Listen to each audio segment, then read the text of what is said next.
Welcome back to Pets on Parade. More furry friends for you to meet, all of which are in need of a new home. Two darling little kitties. We have Dusky and Tawny, his sister, and they're 10 weeks of age. They're just always on the go. They love to play with humans, especially other pets. Perry, tell us about these little Kit Kats. They're Ashley at 0.9 pounds, so weren't ready for adoption. Then they have to be at least 2 pounds and 2 months old. So off they went to the foster home of Denise. And Denise took care of these guys and said they were wonderful in the house. They're very, very playful. We have a little boy here. Alyssa's holding Dusky. And I have a little girl, the little calico. They're almost always females. This is Tawny. And they get along great. They love to play with feather wands and toy mice, and they just romp around, and they're just really, really great. And like I said, Denise fostered them in their home. If you're interested in fostering, it's a spectacular way to get involved in the Humane Society. You know, everything is taken care of for you. Just provide a loving home and some great care for the pets. And if you're interested, you go to our website and look up when the next foster orientation is. And I think, Ashley, you do have some information on that, right? Yeah. So the Arizona Humane Society definitely relies on those foster parents to help us care for thousands of pets who aren't quite ready to go out for adoption when they first arrive at our shelter. And if you're able to open your heart temporarily and provide some care, temporary care for these pets and become a foster hero, we have an upcoming orientation September 12th at our Sunny Slope campus. There is a dog named Biscuit. She is a 10-year-old Maltese that was picked up as a stray by a Good Samaritan. She had horrible teeth, was in desperate need of a dental and a groom, and now this affectionate little dog needs a few weeks of rest and relaxation in a foster home. So if you just call the number right there on your screen, if you can help Biscuit make a full recovery by opening up your home as a foster parent.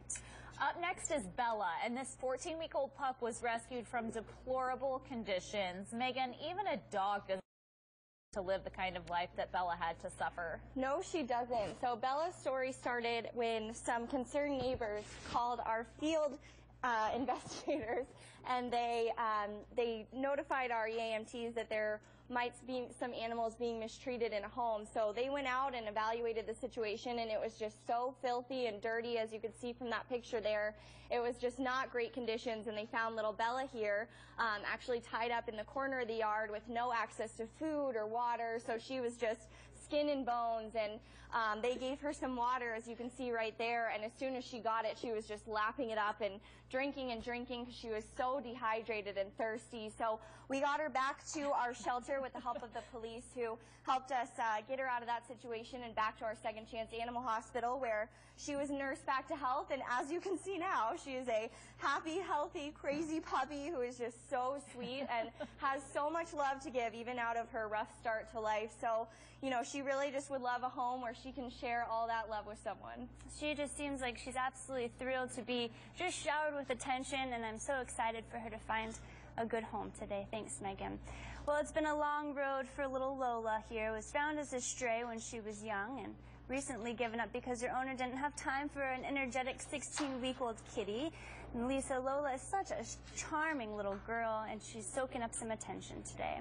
Yeah, I mean, if you can see her, she melts into your hands. If you're looking for somebody to be your constant companion, there's your girl right here, Lola. Look at this. I mean, she just melts right into your hands. She can't get enough attention. So if you're looking for somebody that's that ultra affectionate kitty, that's Lola here. And one of her specialties is her purr. I wish you could hear it. It's very, very loud. She's got a rumbling purr for such a little kitty. But she's a Duluth calico, and really, really sweet personality. She is looking for somebody. She's good with dogs and kids, and she is just looking for somebody that's willing to put up with her headbutts and wants to watch some TV in the evenings, and she even reportedly curls up with you in bed at night. Aw, perfect little cuddle buddy. Now we're getting into the cooler months soon. That'll be perfect for someone to snuggle up with on a chilly night. Well, Tiger, an American Shorthair, waited. Oh, maybe we should talk about Let's talk about Bailey. Yeah. Bailey is a young Rottweiler mix who absolutely loves to be around people, but other dogs, not so much Perry, and this big girl wants to be the queen of her new home. Right, Carrie probably should be the only pet in the household, but I don't think that's going to be a big problem because this dog is going to reign supreme in the house, and you're going to love all the attention this dog wants from you. subject of a cruelty investigation, came to us now looking for that much, much better lifestyle, and I think you should have no trouble in giving one Bailey. She's really cute. Look at the little Rottweiler type mask on the face, and mostly a Shepherd mix too, so you see a little bit of both in this doggy. Very well behaved at this point and very mellow. It's a nice doggy. Great markings, great size too, not particularly a super large dog for those two breeds, but not a very small one either. Now that the weather is finally under 100 degrees, maybe at least for a day or so, maybe out walking in the morning and at night would be a great thing to do with this doggy in the yard playing. Like I said, a dog is the subject of a cruelty investigation, is just looking for a better life. Harry, I think she is a certified lap dog, that's for sure. Well, Tiger, an American Shorthair, waited over 2 months in our community cat room for the Campus for Compassion. He was the longest feline resident in our shelter, and Tiger had become very depressed, but finally he found a home last weekend. Purrs to Maja, who adopted him, and reports that Tiger's just so thankful to have a new home. It's the best cat she's ever had.